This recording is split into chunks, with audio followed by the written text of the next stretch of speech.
Hola, saludos amigos. De la corteza de algunos árboles emana una sustancia única llamada ámbar. Se trata de una resina densa de color miel, la cual puede tardar hasta 17 millones de años en convertirse en gemas orgánicas.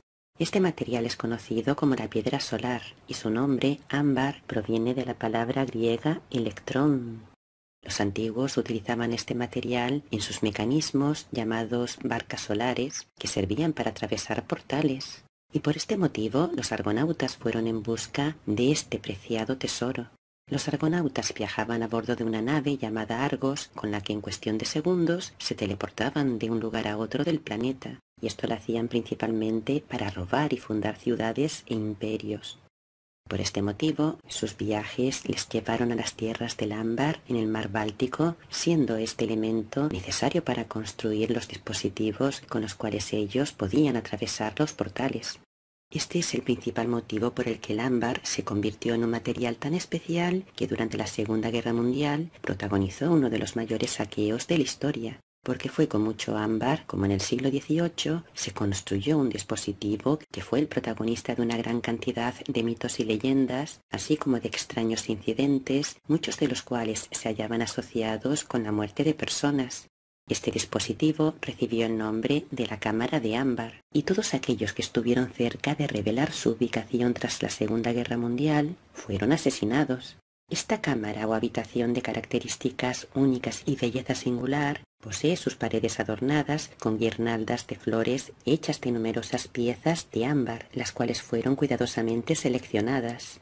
En su fabricación se utilizó ámbar de diferentes tonos.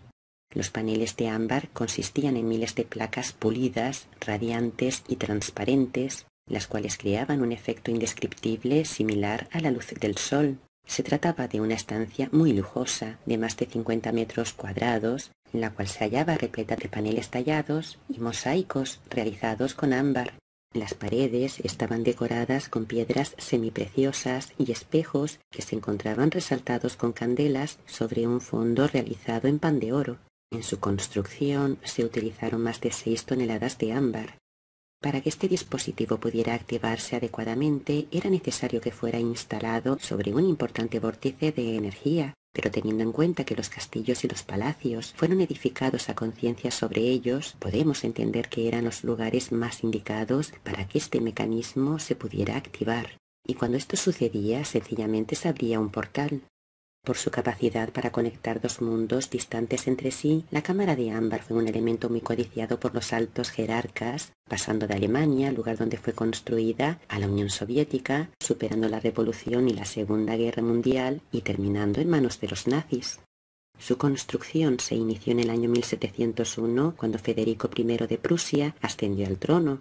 Aunque la cámara fue proyectada para ser instalada en el palacio de Charlotteburg, que era la residencia de Federico, finalmente los paneles completos fueron instalados en el Palacio Real de Berlín, permaneciendo en ese lugar hasta el año 1716.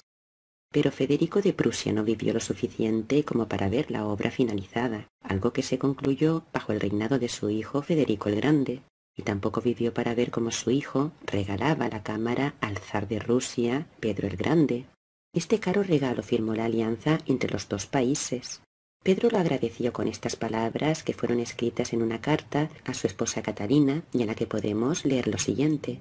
El rey me hizo un regalo justo, una oficina de ámbar que había deseado durante mucho tiempo. Pedro el Grande era conocedor del secreto que tenía esa cámara y desde hacía mucho tiempo ansiaba apoderarse de ella. Durante el reinado de Federico I de Prusia fue a verla y se quedó realmente impresionado por la belleza de los paneles de ámbar, asegurando que le gustaría tenerlos en su palacio. El rey de Prusia se la donó en el año 1716 y un año después la cámara fue desmantelada, empacada y transportada a San Petersburgo. Sin embargo, Pedro el Grande no se hallaba destinado a admirar su belleza, a hacer uso de esa tecnología, ya que la dejó empaquetada y así permaneció, muriendo antes de que ésta pudiera ser instalada. De hecho, los paneles de ámbar permanecieron empaquetados varias décadas hasta que su hija, Isabel I de Rusia, decidió encargar su instalación en el Palacio de Catalina, lugar donde la familia imperial generalmente pasaba sus vacaciones estivales. El palacio se hallaba ubicado en la Villa de los Zares, cerca de San Petersburgo. Desde entonces, la cámara de ámbar, conocida por los zares como el gabinete de ámbar, pasó a convertirse en el objeto más importante de la residencia de los zares de Rusia, y muy rápidamente adquirió tal fama que llegó a ser considerada la octava maravilla del mundo, y de hecho lo fue hasta su desaparición final. En esa cámara se dice que meditaba la zarina Isabel, o que Catalina la Grande la utilizaba para la recepción de sus visitas y para sus rituales de rejuvenecimiento. Cuando la situación política cambió en Rusia y los zares perdieron el poder, los líderes comunistas se hicieron con ella. En el año 1939, después de que Joseph Stalin firmara un pacto de no agresión con Alemania, los soviéticos acordaron regalar a los alemanes la cámara de ámbar como señal de ese pacto, de igual manera que tiempo atrás lo hizo el rey de Prusia con Pedro el Grande. Los soviéticos sabían que los nazis querían apoderarse de ella y que lo harían o por las buenas o por las malas. Pero entonces a Stalin se le ocurrió una idea. Buscó a un experto tallador de piedra al que proporcionó todos los materiales necesarios, pidiéndole que hiciera una copia de la cámara de ámbar. Tan solo 20 días antes del inicio de la Segunda Guerra Mundial, se desmanteló la cámara original, instalándose la copia en su lugar. La cámara original fue fotografiada y cuidadosamente colocada en cajas, las cuales fueron bajadas a los sótanos del Palacio de Catalina.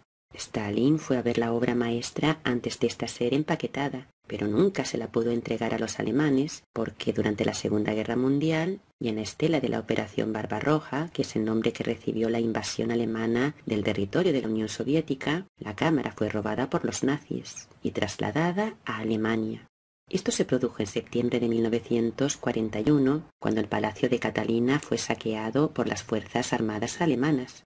La cámara fue desmantelada a gran velocidad, tardando apenas 36 horas en completar el trabajo también de empaquetado. Todo fue colocado dentro de 27 cajas, las cuales fueron llevadas al castillo de Königsberg, en Prusia Oriental, donde sus piezas estropeadas fueron reparadas. La cámara fue completamente restaurada y el resto fue embalado en cajas que fueron apiladas en los sótanos del castillo. Y cuando en agosto de 1944 Königsberg fue duramente bombardeada por la Real Fuerza Aérea Británica, la cámara de ámbar ya había sido desmantelada y guardada a buen recaudo. Antes de que el bombardeo dejara en llamas el palacio de Königsberg, los oficiales alemanes, a una velocidad impresionante, ya habían desmantelado los paneles y los habían empaquetado en cajas que habían sido bajadas a la bóveda del castillo.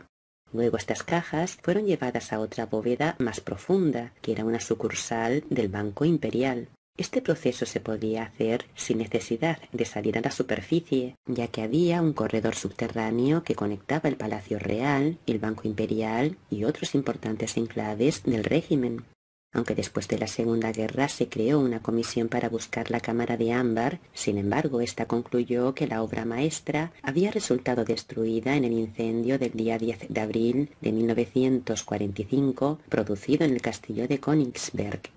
Sin embargo, existen innumerables documentos que aseguran que esto no fue exactamente así, llegando incluso a decir que la cámara de ámbar llegó a los Estados Unidos. En concreto hay un documento que asegura que en la noche del 10 al 11 de abril de 1945, un grupo de oficiales de las SS llevó los detalles de la cámara de ámbar, junto con otros objetos de valor, a la mina Grosleden en Baja Sajonia. Allí lo colocaron todo a una profundidad de 430 metros. El día 15 de abril, las tropas estadounidenses ocuparon la mina y el 10 de mayo, estos la llevaron a través de Wiesbaden a los Estados Unidos. El día 12 de enero de 1945 es la última vez que se cita a la cámara de ámbar en documentos oficiales. Muchos son los que aseguran que ese mismo día la vieron siendo transportada en varias cajas. Décadas después, nada se sabe de la cámara original, y la que han pervivido a la vista de todos es una copia que fue construida bajo el mandato del gobierno soviético en el mismo Palacio de Catalina donde tiempo atrás se hallaba la cámara original. Aunque las obras comenzaron en el año 1973, el proceso duró casi 30 años. Para completar la obra se requirió de 40 expertos rusos y alemanes en artesanía de ámbar. Ellos utilizaron dibujos originales y viejas fotografías en blanco y negro, haciendo lo posible para duplicar la estancia original. Para su construcción se utilizaron 8 toneladas de ámbar en lugar de las 6 toneladas originales. Esta obra se encuentra valorada en 10 millones de dólares, convirtiéndose en la habitación o estancia más cara del mundo. En el año 2003, el trabajo ya se había completado en su mayor parte, por lo que fue inaugurada. Esto se hizo en una celebración que coincidía con los 300 años de existencia de la ciudad de San Petersburgo, una celebración a la que asistieron el presidente ruso Vladimir Putin y el canciller alemán Gerhard Schröder.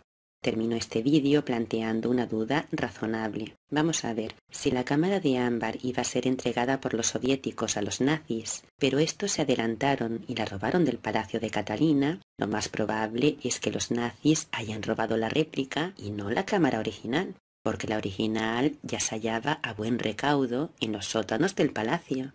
Si esta premisa fuera cierta, también tendríamos entonces que plantearnos si la última de sus réplicas, es decir, la que ahora se expone en el Palacio de los Zares, no es en realidad una réplica, sino que se trata de la cámara original. Ahí lo dejo para que cada cual llegue a sus propias conclusiones. Hasta pronto, amigos.